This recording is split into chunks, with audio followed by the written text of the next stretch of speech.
Good morning, everyone. Good morning, good morning, good morning, and welcome to another Saturday Live here with Love Beyond the Walls. I am your host, Nicole Ray, and I am very, very excited to be with you. Listen, I know you all are just tuning in with us. Good morning, good morning. Please feel free to get on in them comments, okay? We want you to like, we want you to share the broadcast as we're having this conversation today. We want to encourage you to comment during the session. And I am so looking forward to today. Now, I'm going to just go on ahead and tell you, y'all, I've been at a holy convocation Wednesday, Thursday, and Friday.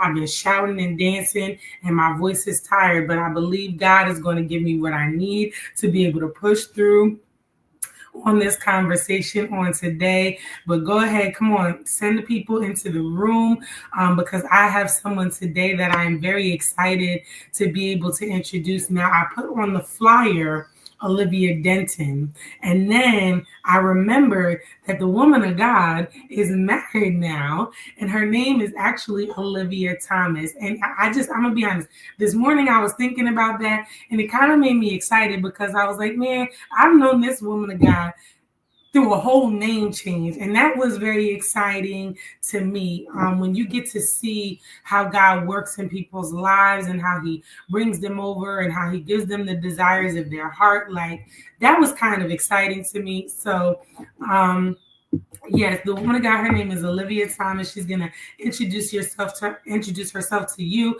She is known as the brand counselor. So I'm not gonna believe her. Let's bring her up to the stage. Hey girl, hey. Hey girl, hey. Oh my gosh. Thank you for having me. And we've known each other for a while. I think it's been like a decade at this point, which is Okay. crazy. So happy anniversary. Yes. University. um, Thank you so much. So I am Olivia Denton Thomas, the brand counselor. So I say I help you go from hustling to wholeness with brand strategy. I work with what I call founders in high trust industries. So people who require some vulnerability for their audience to actually get a transformation, right? And it sounds fluffy, but there are actually a few industries that are like that, right? So, like your doctor, you need to tell him the truth. Your lawyer, you need to tell them the truth. Your finance person and your consultants, like all of these people require a lot of trust for you to actually get a good result for yourself. So, that's a big part of what I do. I'm big on self care. I think there's no real branding without self care because we're often really caught up in this idea of being people pleasers, and we can't move out of being people pleasers. We can't move into our actual calling if we're not willing to take care of ourselves in an appropriate way and sometimes be disliked. So that's my jam. That's my everyday thing. So it's great to be here. I love that. And I just want to say for my listeners who are joining, and you might be thinking, oh, well, branding, I don't have a business. I don't have a this. I don't have a that. I don't need any information about branding. Or listen, you are your own brand, number one. You as a person, how you carry yourself, that is a brand. But you are also the brand of Christ. If you're a believer, Christ has a brand. Okay. So when you listen to this, even if you do or don't have a business, I want you to listen to it with ears of how am I presenting myself to others. Okay. So don't be trying to jump off the live talking about I don't got no company or a ministry, so I'm out of here. No. This conversation is for you too, baby. So yes, I'm very, very excited. And honesty and vulnerability, I think in those businesses, I don't know if I heard you say like even counseling. Mhm. I do a lot of mental health counseling, like requires a lot of vulnerability, so it needs trust and everything like that. I can make an argument that all roles really need trust, some more than others, but you hope your car salesman, is trustworthy. You would hope. You would Yeah. hope. And I kind of say it that way because a lot of people aren't willing to see themselves as that person, Mhm. right? So it's really to call in the people who are willing to actually engage from a place of vulnerability in their businesses, because a lot of business needs to be frankly decolonized, right? Like colonization makes things like impenetrable on purpose. But if we want things that are lasting and not just growing through manipulation, we need the vulnerability. So a little bit of a language shift there. But I also recognize now at year 13 that I would really rather work with people who understand why I do the work that I do. So I call them out a little differently now. Yeah, no, that makes sense. So when you talk about like the vulnerability, how does that lend into authenticity? Absolutely. So I think that we have to get clear on our calling, right? So when I do my work, the first thing I kind of lean into is your personal mission. Um, because your personal mission actually is your business mission, right? But your business is the manifestation of that personal mission. And your mission is informed by your calling in as much as you can hear it in the moment, right? So when you can actually lean into being vulnerable, when you ask the questions about, well, what have I experienced in life, what has moved me, what has shaped me, what has been like a, a sound in my ear that I feel like I have to answer, like you can actually talk about that from the lens of your business, right? When your mission is actually shaped by your calling, then your vision is shaped by it too, right? And then your vision becomes more authentic. You can actually put your calling into your business and talk about the reasons why you're actually doing it from that perspective, as Mhm. opposed to, just money. Like obviously transaction is extremely important, but transformation comes through vulnerability, and you don't actually get that if you're not allowed to have like an authentic conversation with the people about the things that make you feel kind of vulnerable. It doesn't have to be like every private thing, Yeah. but kind of leaning into what I call your unfolding question. So I think everyone has an unfolding question, right? The question you're constantly asking every day, where it's just like, well, how can I improve this? Right. So for me, it's like, how do I build a life and legacy without shame? And that comes directly from my lived experiences. That makes me talk to people differently. That makes me help people differently. So like, if we're not talking about what's real, we can never actually get to the real in the work. Hmm. Yeah, so I said it often like this: you've got to be translucent, not transparent. You know that the for those who need the visual, you got those windows. Some windows you can see straight through, and then some of those windows got that like film on it, where it's like you can see, you can make out some stuff, but you don't Yeah. really know what's behind the window. That's what you got to be translucent. They can see some stuff, but they Yeah. don't know all the intricate details of what's No. the window. And some of it's just a matter of knowing who to trust, because some people do get to see straight through the window, but it's not for everybody. So Yeah. all Yeah. of Transparency was a weird and hard one for me. mm, Like, especially in the name change, right? Like, I've been a very close to the chest kind of person. And a lot of my branding philosophy actually came through like the change that I experienced in marriage. Because suddenly I had to define myself within a new idea of self. mm-hmm, Um, and what my marriage called for was transparency, and that's yeah, something that I'd never done before, right? Like, generally speaking, if you're someone who is a people pleaser, you're someone who's trying to make sure that everyone around you is like doing well and they're okay and they're happy, there is no room for your transparency. mm, So probably the first time that I've really experienced someone like calling it out from me was my husband, because he's like, there's no way we can actually partner together well if you don't actually tell me what's going on. So like I had to learn differently what communicating looks like there, so I could create better translucency over here. mm-hmm. Like the timing of it was excellent. It was year 8, you know what I'm saying? New beginnings. Yes, God got you on time, don't he? Okay, on time.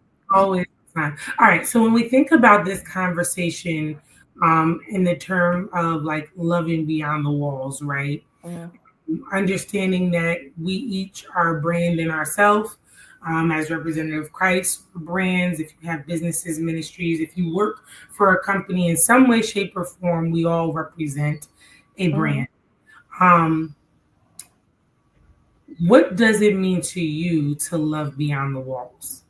Yeah, I think a lot of the time we think about we'll often say like love your neighbor as yourself. And for a lot of people, the translation for that is like love your neighbor, right? And then we forget the love yourself part. A lot of the time we're trying to love people doing something that we would never do for ourselves. Mm, And really we need to actually take ourselves into consideration, because if we're not filling our own cup, how do we pour out to another person? But mhm, also if we're not discovering ourselves, if we're not actually taking the time to figure out like not just the rules and regulations of like the church, but like, well, no, who were you actually created to be? There's no way to actually love beyond what you think love needs to look like, right? It's a discovery process. You have to discover yourself first. You have to figure out what God has for you, what's really there for you, and then take it outside, right? And it doesn't look like church work, mhm. right? Like it looks like life work. It looks like businesses. It looks like having a conversation with the kid on the block, right? Like, but you can't do a lot of those things genuinely if you don't actually even know who you are to bring yourself to that conversation. There are a lot of people that are screaming at people, Jesus loves you. And that doesn't mean anything if that's all you're saying, right? Mm. Jesus loves me. How? In what ways? We're supposed to show the love, not just say that the love exists. That's weird. It's just like any relationship. If someone's walking up to you saying, I love you, I love you, I love you, but there's no actual like evidence of love, it's not real. Like we Right. are supposed to be the evidence of love. So that's what that means to me. Yeah, I think that that's great, and you're so right. We are supposed to be the evidence. That's why I said you represent your brand in some way, shape, or form. And words mean a lot. Hmm. Okay, words mean a lot, but actions should follow those words. You know, if I say to you, I'm going to teach you something, but I never teach you or I never show you the thing that I said I was going to teach you or show you, then what does that mean? How does that help you? How does that help you grow? How does that help you build? So while maintaining the confidentiality of your clients, can you talk to us a little bit about, just over your 13 years in branding, marketing, all of that? Like, what are some of the common walls that you see people deal with when it comes to branding and putting themselves out there? Yeah, people don't think they can be themselves. There's always this question of what persona they need to put on in order to actually show up in the world. And the reality is, the persona is your own, but you've been so busy trying to put on personas for different people that you have no clue what your own voice actually sounds like, and that it's valid, right? Like your voice doesn't diminish your value, right? It actually enhances it. People Yeah. often kind of lead with their value. I can do this, I can do that, very feature focused. And that's great. I understand, like, because that's what you lead with, like for other people to think you are something. Yeah. But there's someone out there that needs what you do, that needs to hear it in the way that you would say it. I remember talking to one client, and she is like heavy data person. And you would think data doesn't really have a personality, um, but she does, right? And when you convey things through your personality, it makes it way more tangible. Data is terrible. It is numbers, it is stats, it is figures, right? It is stuff that like you can kind of lose interest pretty easily because it's so much information. But the way that she would speak and get excited about what the information meant and how it would change things, that's what people really needed to understand. People needed it through her voice so that Yeah. they could actually make it usable, right? There's no reason that your voice isn't welcome somewhere. I think a lot of the time we get rejected and we think, well, that's it. Yeah. Well, you were rejected in a singular space. Being Yeah. rejected in one space doesn't mean that you are rejected across the board. It means that you need to find the place that's actually going to welcome you and build your ecosystem there. Like we get caught up on who's telling us no instead of finding the people who are going to tell us yes. So you have to understand your voice and find the appropriate yes. Yeah. That makes me think, I feel like a lot of that issue you just described with the rejection and, kind of turning it into an issue where it's not just a singular circle that said no and being able to explore. I think that starts at childhood.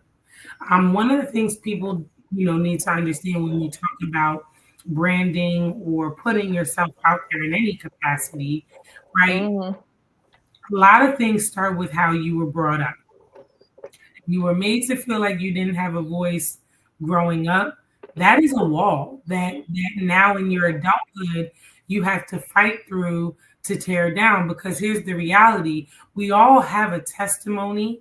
We all have something that's going to minister to someone. And, I generally say, whether you're going to influence one person or a million people, only God knows how many people you're actually called to have that great impact on.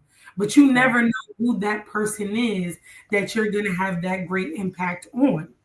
You know what I'm saying? You may only be called to 10, but one in the 10 might be called to a million. And now the love or the message that God has put in you to share with them has now reached the masses because you made that one feel like they could be vulnerable, like they could be authentic, like, so, but rejection is a very, very difficult thing, I feel like, to get over. And I'm speaking from my own personal experience. It's one of those things that even when you get over, you're constantly in a fight for your life to not let yourself sink back to that rejection place, because especially in the social media age where people can say and be whoever they want to be online, and you're looking at your content, like you're working hard to put yourself out there, and then nobody's responding, and it's like, it can be very disheartening, to say the least. So, what recommendations do you give someone who in their adulthood, maybe from childhood, is dealing with the rejection on, like, hey, you got to get over it. This is what you got to do. Yeah. So so for some people experience something that's very intense called rejection sensitivity dysphoria, right? Where you experience rejection and it shuts down your nervous system in a way where, you fight, you flight, you fawn, you freeze, right? Like you move in the direction of self-preservation instead of in the direction of actual exploration and risk, right? One of the things I always talk to my clients about really is self-care, right? And I have 4 tenets of self-care that I'm always like, hey, make a plan and stick to it, because the only thing your body and brain recognize is familiarity, right? And once you have a familiarity with what safety looks like for yourself, then other forms of rejection don't really penetrate in the same way. It's not that they don't penetrate, but they don't penetrate in the same way. And the 4 tenets of self-care that I talk about are energy, right? So what is your spiritual life like? Are you praying? Are you reading your Bible? Are you being informed? What's your community like, right? Like who's talking to you? Who are you allowing to speak into you? What's your nutrition and exercise like, right? Like your body, your gut will trust you, like if you allow it to, right? You can't trust your gut if your gut can't trust you. That's what my friend says. And I love that. It's hard to make good decisions when your gut microbiome is actually off kilter, right? So like it will actually magnify rejection for you, which is crazy that the things you eat can actually do that, right? Wow. So if your body is impacted, then your mind will be impacted as well. So you gotta work through your spirit. You gotta work through the people who can speak into you. You gotta work through your body. Next is esteem, right? Like how do you respect yourself? constantly? How do you walk in alignment? Have you determined what your values are and what it means to actually look like you day to day? Also, are you just kind of giving yourself like good expressions of yourself that say, like, I respect me enough to show up as me? These pink glasses, this is a part of my esteem practice, right? Like, because I want people to see that I really like this color. I really like this expression of myself. So I'm going to do it. Um, I just, yeah, we don't, we learn to respect other people way more than we learn to respect ourselves. Um, So we have to figure out what matters to us in those areas as well. Next up is expression. So I know I said like expression for esteem, but like actually speaking, right? Actually speaking what it is that's hard for you and scary for you. Because burnout comes from a lack of expression. Like if you don't express, or if you don't come to a place where you physically express what's going on, then your body thinks you're always in danger and you never move past it. And then lastly, there's experience. I think when we think of self-care, we think about bubble baths and shopping and all those fun things. That is the last step, never the first. So we actually have to do these things in order. It's more of a cumulative process, so that we can live a good life. So when those rejections hit, it doesn't hit quite as hard because they're coming. Like if you run a business, if you are a human being who walks out the door, rejection is going to come for you. Now, these are tools that our parents should have taught us, right? These are tools we probably should have or could have learned in like churches and schools. But a lot of parents, churches, schools, institutions thrive more on control than actually creating leaders, right? The only way we can create leadership within ourselves is to truly actually take care of ourselves from the foundation, so that if our roots are good and strong, like, and the wind blows our tree won't fall down. That's really what we're trying to get to. hmm That's good. Now, when we started, I'm pretty sure I heard you say that you help people go from like hustling to wholeness, right? Mm-hmm. So when I was listening to like your 4 steps, like that is the picture of being whole. It Yeah. addresses the mental, the spiritual, the emotional, and the physical aspects of being a brand and representing yourself. And again, whether you're just representing yourself as self, or you're representing a church or your business or whatever, you Mm-hmm. have to be able to represent yourself through the lens of spiritual wholeness. Now, excuse me, for me, everything got to start at the spiritual. We and Yeah. this is a Christian talk show, so y'all always gonna hear about God. If you're listening, we're always going to start there because that is a foundational principle to understanding who we are and whose we are. Because it leads to the conversation of identity. And see, one of the things that that wall of rejection attacks is your identity. Because if I'm being who I think I am, and if I'm being who I feel like God is showing me I am, but everybody else isn't receiving me in that way, then it makes me feel like now I have to be somebody else. And Yeah. I lived that time in my life where I tried to be somebody else or tried to fit in to a particular space. I used to refer to myself as like a chameleon. Like you know how they say when in Rome, do as Romans do. Like Yeah. it was like wherever I was, whatever circle I was in, I would just try to fit into that circle by looking like them or behaving like them. Now, the thing is, internally, I would know when I didn't fit in. You Mm-hmm. know, I would know when I was in a space that I was like, yeah, I don't even act like this. Like, they're doing too much. And then I would be processing in my mind, how do I get out of this? How do I Yeah. get out of this space? Because the Bible says that bad company corrupt good morals. So I know what my good morals are, and I'm not necessarily hanging out with the company that's going to strengthen them. Um, Yeah. but I feel like I don't know what else to do, and especially that was more when I was young, right? So when you talk Mm-hmm. about your parents and them raising you kind of with the control rather than raising leaders, I do think that there is a distinct difference in how you raise someone where you're controlling versus how you raise someone when you're trying to raise leaders. One of the thing about trying to raise leaders is that you have to give them space to make mistakes.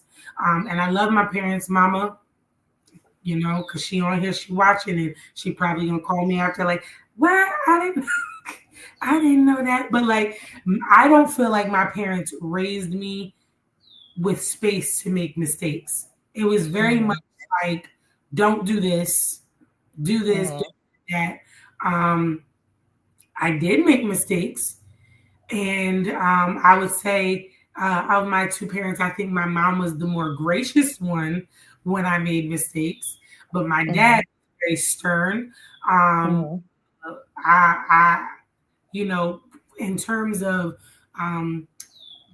giving like the punishment, I feel like it was more my dad who was the one who would, when I used to get my little spankings or whatever, and then when I outgrew spankings and I got grounded or the harsh talking to, it was often my dad who was doing that. So, my mom would talk to me, but my mom never really yelled at me. Not that I could really think of. So like if she were to yell at me, like I don't even know how I would respond to that. Because that wasn't what I experienced, but I did experience a lot of, even in terms of decisions of who to hang around or what places, it was like, you're not going. It wasn't like, I'm going to go, make good decisions. It was just like, you're not going. Who's going to be? Oh, yeah, I know how they give it up. You're not going. You're not even going to let me make a choice to make a good decision. Now, I will tell this one story. My mom one time let me go to a party. But when we got to the party, my mom got out the car, went up to the door, and had to meet the parent. It was the only way she was going to let me stay. I was highly embarrassed, but I had a good time at the party. And I made good decisions. But it was what I had to endure to be able to go to that party. Everybody's experience is different because I had other friends whose parents didn't check in on nothing. They just went and did whatever they did. Now, whether I could say that helped me to make good decisions, I think it did, but I can't say I made good decisions for the right reasons. I made good decisions because I was scared to get in trouble.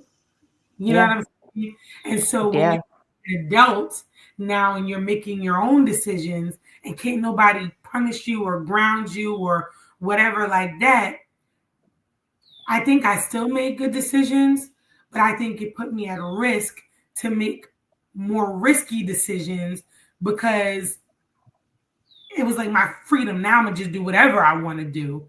And so that's a huge point about, raising leaders and making the space to make mistakes. And so, when we think about walls, when we think about branding and we think about loving ourselves and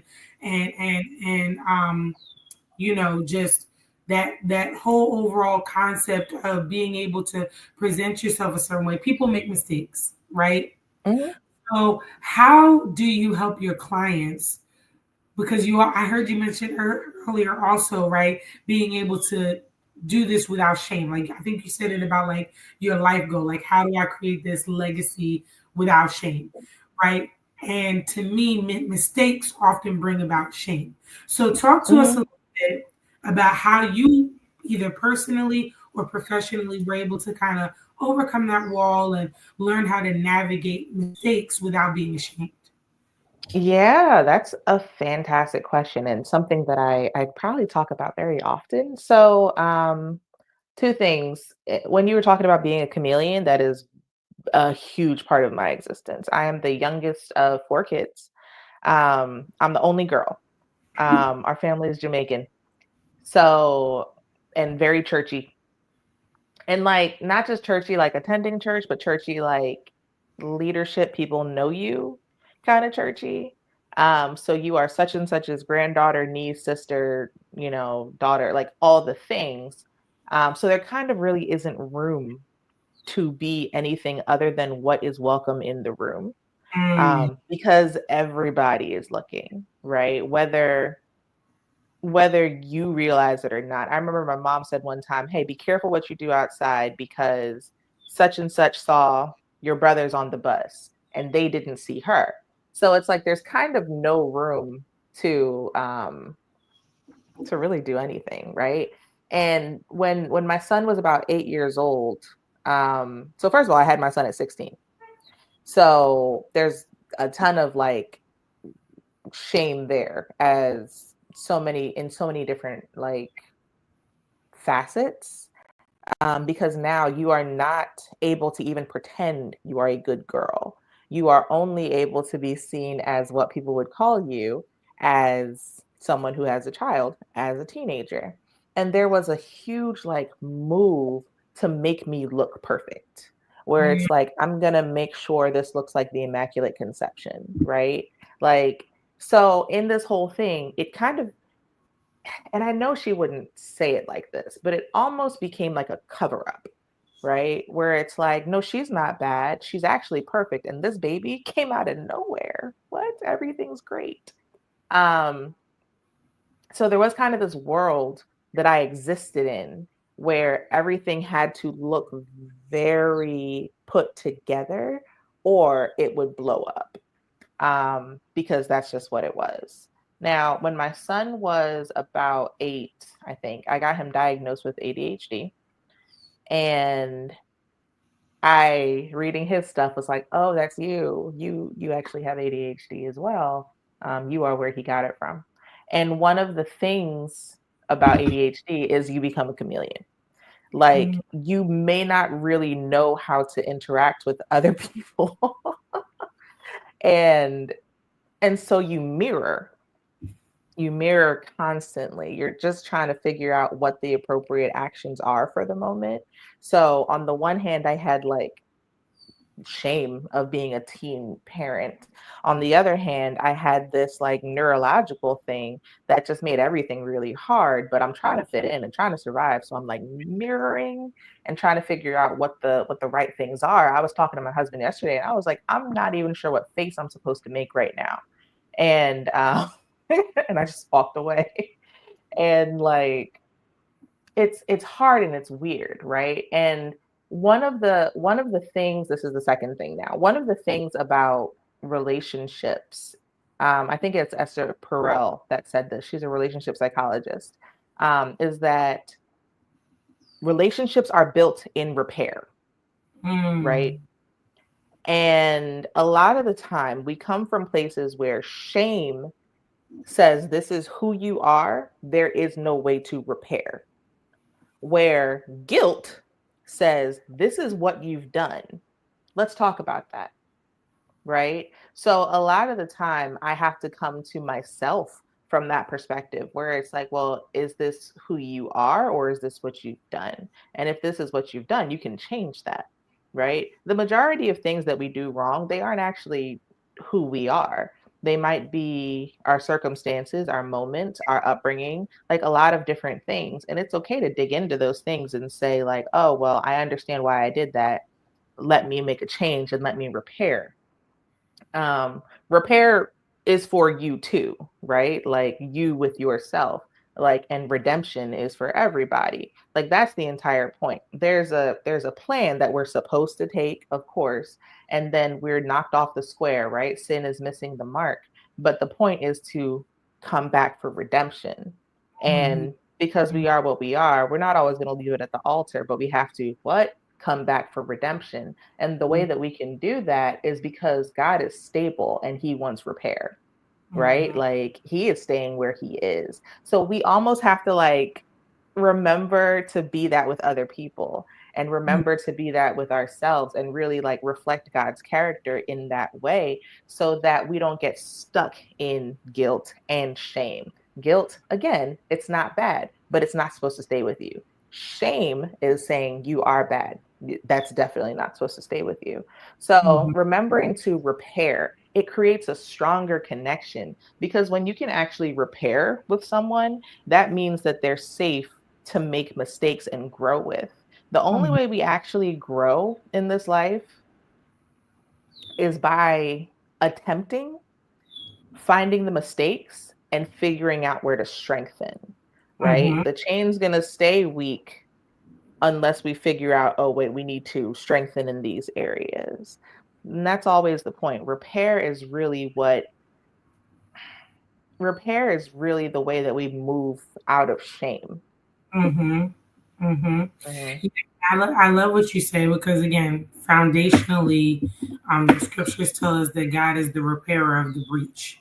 So any area that we need repair or healing or anything like that, God is willing and He's able to repair those things. And I love what you said. The differentiation between guilt and shame is kind of like the difference between conviction and condemnation. Like Yeah. conviction and guilt go together because conviction is, hey, you wasn't supposed to do that. You have that guilty feeling. Let's address that. Why did you do that? How do we make sure you don't do that again? You know that Yeah. wasn't the right thing to do. We're not gonna, and we don't gotta make everything so super spiritual, but like there is just right and wrong, like Mm-hmm. good and bad. Then there's that shame, and to me, shame is where people get into that condemnation. That woe is me. I can never do right. I can never get right. I always act like this. I'm never gonna stop acting like this.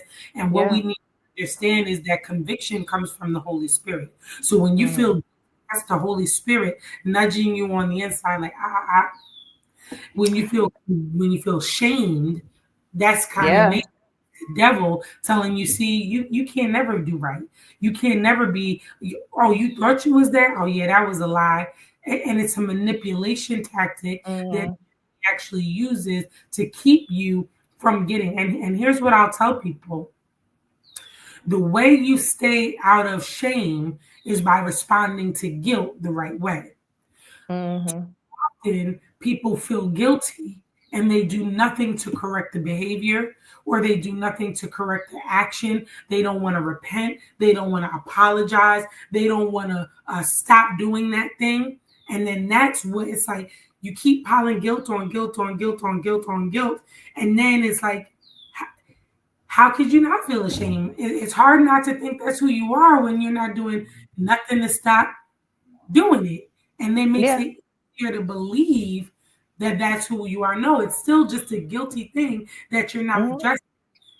Mm-hmm. You're still feeling guilty because you're not addressing it. And God's going to keep bringing it up until Mm-hmm. you address it, but it doesn't Mm-hmm. make who you are.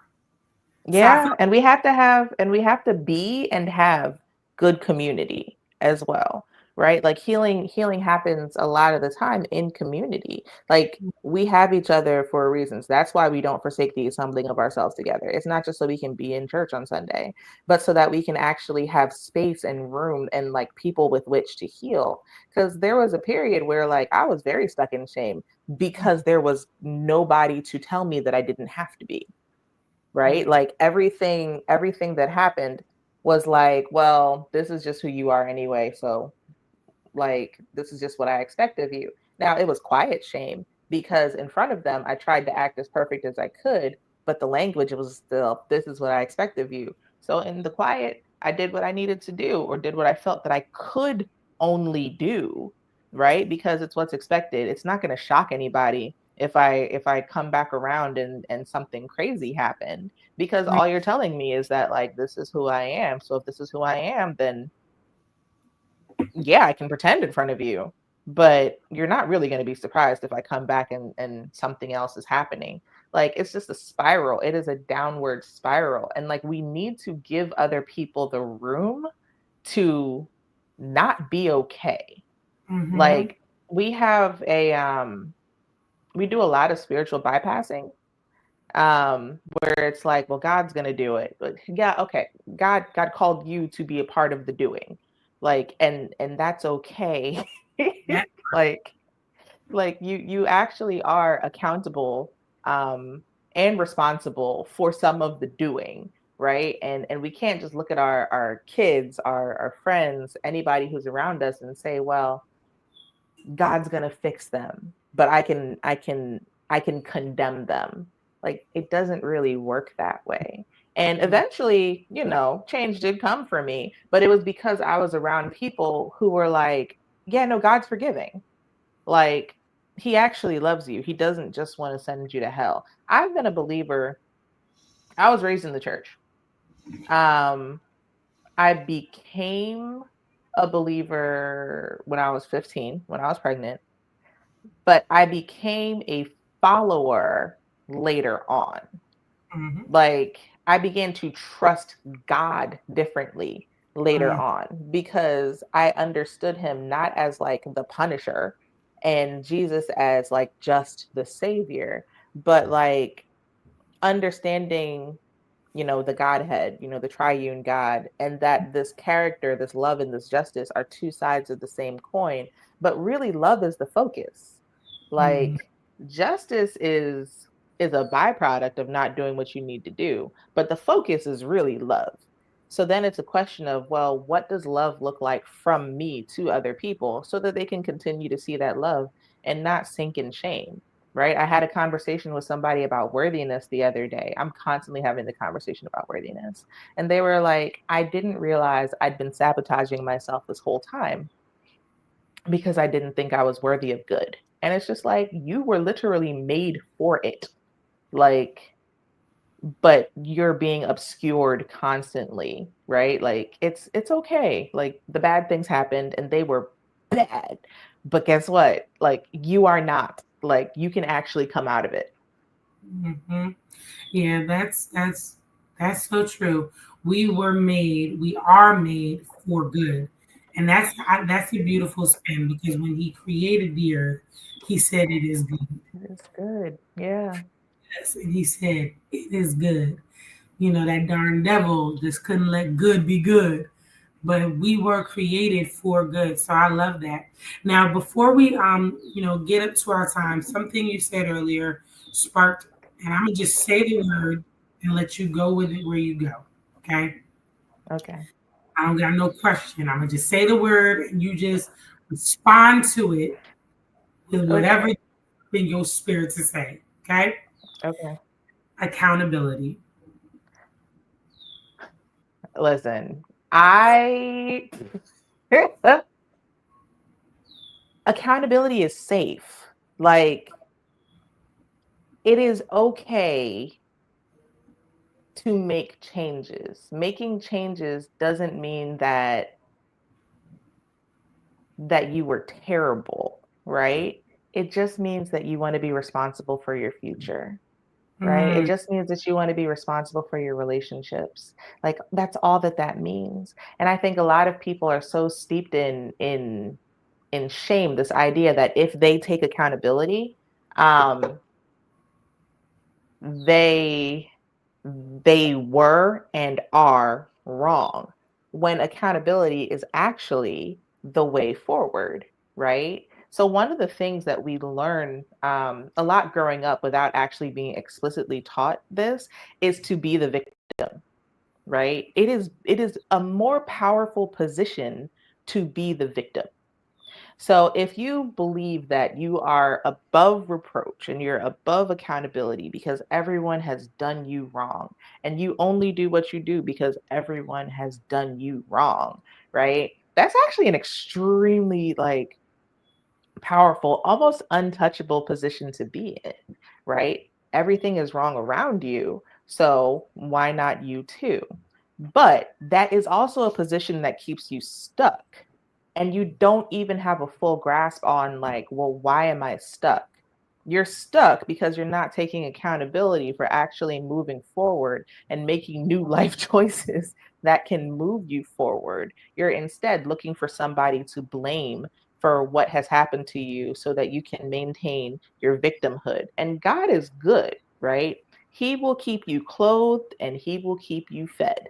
He sure will. But there is so much more for you outside of victimhood, right? And it requires your accountability to take it. Because if you are a bad steward, why would you get more?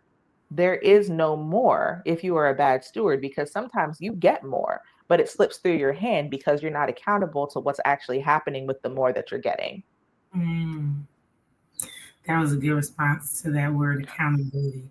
I think, you said something there that reflects for me in my own context. So while some are raised to kind of embrace that victim kind of, well, this happened to me, so this is how I respond, and it's like a justification for their actions. I think I was actually raised the opposite.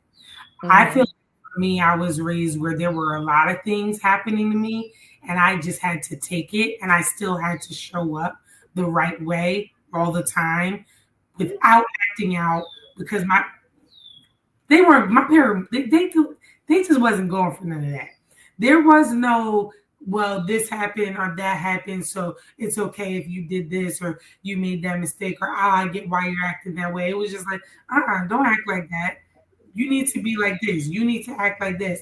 And so I see that now in my adulthood where my children would argue that I'm too nice because they see where people or situations or things happen to me or I'm whatever, and they think that I should respond like, I guess, like a victim. And I don't. And they're like, I don't even get how you still talk to that person or how you interact with that person or why you still so nice or this, that, and the third. And, you know, I could put it on the love of God, but if I'm being honest, I was just raised that way. I was raised to always respect people, even when they were disrespectful. I was raised to be cordial and be nice and to smile, even when people said or did things that hurt me. So I still do that. I wasn't really raised in a space where I felt like I had a voice to say how people made me feel. So now as an adult, I don't always tell people how I feel. I tell like I have my circle of Mm-hmm. people that I just let her rip to. Like I just say everything overly. Like even with my husband is my number one. I just say whatever. And I think he's probably the only one that I actually say how I feel about like the things he does and the things that other people do because he's created a space that made me feel like I could tell him. But now I'm starting to learn like, okay, Nicole, but some stuff you tell him you got to dial back and process it somewhere else because you're like oversharing with him now, especially Yeah. when it's like things that he has going on. But like my kids might argue that I don't hold other people accountable enough. Mm-hmm. I take too much accountability for the things that people say or do to me, around me, and all of that kind of stuff. And I mean, to a degree, I kind of agree, but I think the things that my faith has taught me is to let people be people. Now, that used to really hurt me when those things were happening. Now I just pivot. Once I see how you are, I will set up a boundary real quick, fast, and in a hurry. And you'll be trying Mm-hmm. to figure out how come Nicole doesn't talk to me? How come Nicole doesn't come around? We used to be cool. We used to be, and the whole time I'm like, oh, okay, boop. I see how you move. And it's really self-preservation. I can't be around you because I know I'm not going to say nothing to you about your behavior, and I know your behavior is going to keep pissing me off. So now I'm just not going to be around you. Yeah. Now, if you if you said the word anger, I I would have given that answer, right? Because I am that person where I didn't have an understanding of how to create clear boundaries or how to like be a person who had righteous indignation like seriously until I got married and my husband was just like, no, you can be angry, like it's okay, let's practice, right? And in the same way there are some like things where it's like, all right, go process elsewhere and bring this back. But I haven't had it, right? There hasn't been any room for dialogue around what real feelings were. Mhm. And actually enough to be able to create boundaries and say, like, hey, this is where the door is. You have to come through this way. Otherwise, you can't come in. Everything was like, the people around me would kind of do whatever they wanted and I was just required to take it. Like I have so many memories of just like crazy things happening and it's just like, well, why are you upset? And it's just like, I'm upset because the crazy thing just happened to me. Like I don't have to be resilient in this moment. I don't have to be a strong Black woman in this moment. Like, I don't have to be like good in this moment, because what was actually done to me was extremely unfair. Mm-hmm. And it's not fair for you to say to me that I can't have any feelings or draw my boundaries or draw even my own conclusions around what it is that just happened, right? I am I am deeply accountable. I've always kind of been the person who asks a lot of questions about what I am doing, right? And I mean, a part of that was driven by the shame. A part of that was driven by, whatever, where it's just like now I have to like ask questions to make sure that I'm not doing the wrong things like over and over again. But it eventually did turn into self-awareness. The more that I began to like myself, it turned Mm-hmm. into self-awareness and not just like self-guiding so as not to like make a mistake. But the more that it transformed into self-awareness, the more I realized like, okay, the only way this really works is if I create clarity around what I can and cannot take. And the only way I can create that clarity is to actually get angry. Like, something has to feel like something. You can't just be numb all the time in the name of making sure that everyone else is okay, because Yep. you're not okay. You're literally bleeding, but you can't feel it because you've had to numb in order to survive. Eventually, that survival that you think you're doing, like, you're just dying slowly. Yep. Like, I have died 1,000 deaths very slowly because anger was not welcome, because clarity, because boundaries, because space to actually be a human who makes decisions wasn't welcome, because those decisions that were made were considered disobedience. Disagreement is not disobedience, they are very different. And disagreement is not dishonor either, right? I remember on some parenting Facebook page, they were talking about like, your kids are afraid of you. And I was like, yeah, because oftentimes growing up, we're taught that disobeying our parents is disobeying God, right?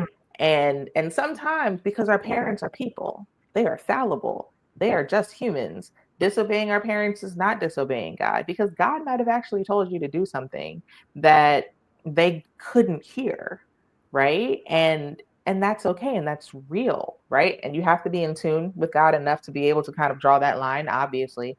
Mm-hmm. um and you also have to be in tune enough with God to be able to discern what is going on with your parents as Mm-hmm. well, right? This is a growing process. But as parents, we also have to be in tune enough with God to be able to give our kids that space. Yeah. Like, because we are raising these little humans to go out into the world without our protection.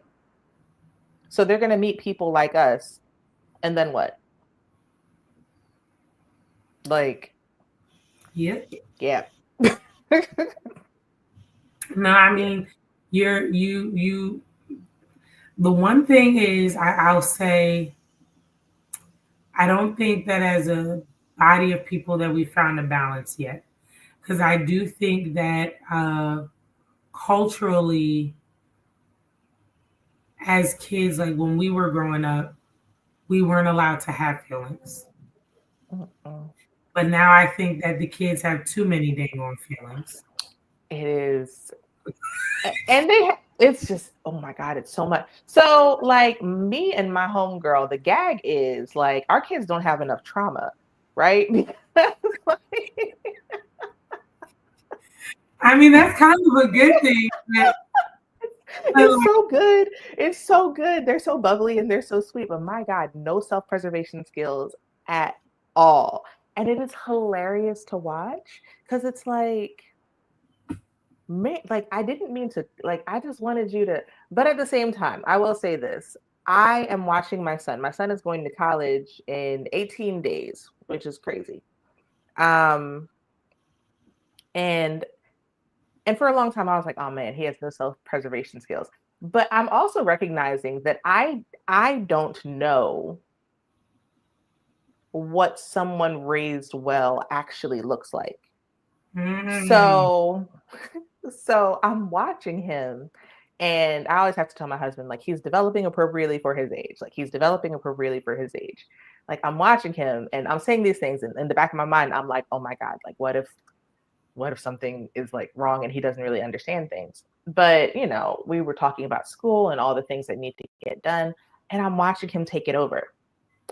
And I'm watching him find the scholarships and make sure that the things are paid for, because money is a real thing and you don't want to come out of school with debt. Like, all the things that I have said that were real and protective amidst not giving him trauma. Like, that didn't seem like they were clicking. They are actually clicking.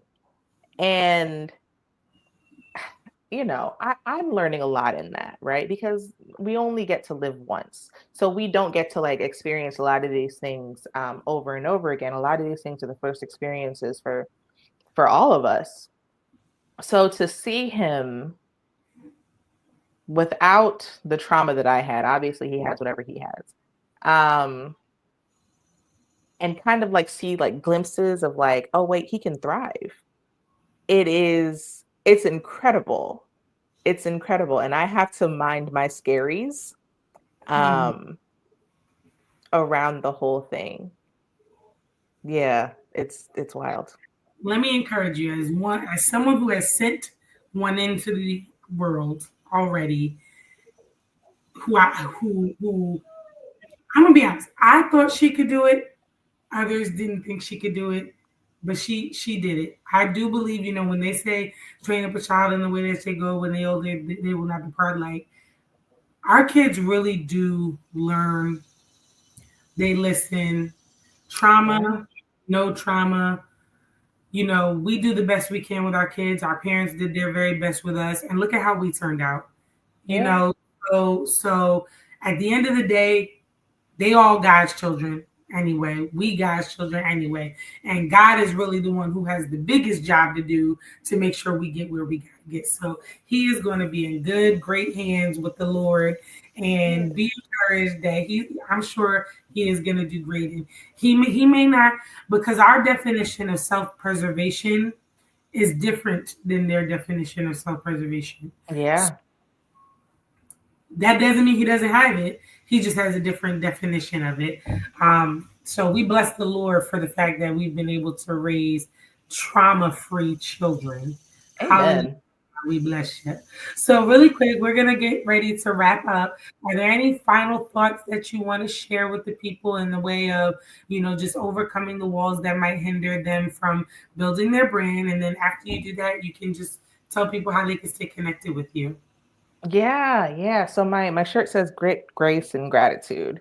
I think that's important, right? Because a lot of the time we get into these spaces where we're doing something new and we don't have the context for it. So our brain starts to freak out.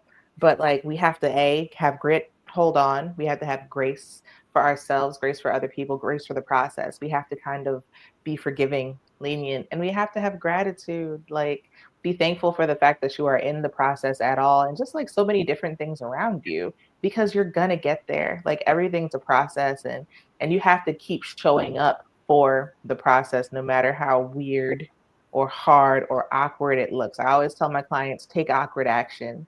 So take awkward action. Awesome. All right. And how can they stay connected with you?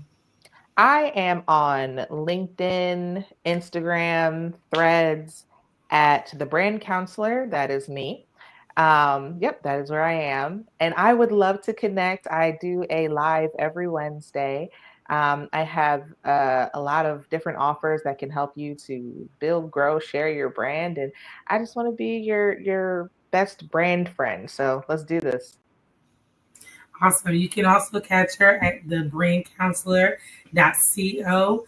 If you have any questions, if you need to hit us up, you forget, what did you say? Please hit me up so I can get you in contact with Woman of God so we can get your brand all the way together. As always, I just am so grateful for you all tuning in and checking with us. Stay connected, like our page, subscribe to the page, share the page, tell somebody to tell somebody, go back and rewatch it, because you might have missed the nugget that might help just shift you into your next. So you can always stay connected with me at Nicole Ray Skinner.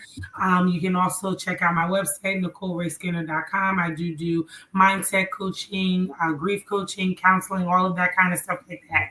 And that is necessary when you are trying to break down walls. So again, I'm so grateful for you all being here. Thank you so much, Olivia, for being on with us today. And it was good to see you. So good to see you. Thank you so much for having me, friend. Of course.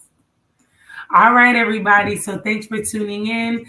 It was good to see all of you online today, and we will see you next week. Talk to you later. Bye.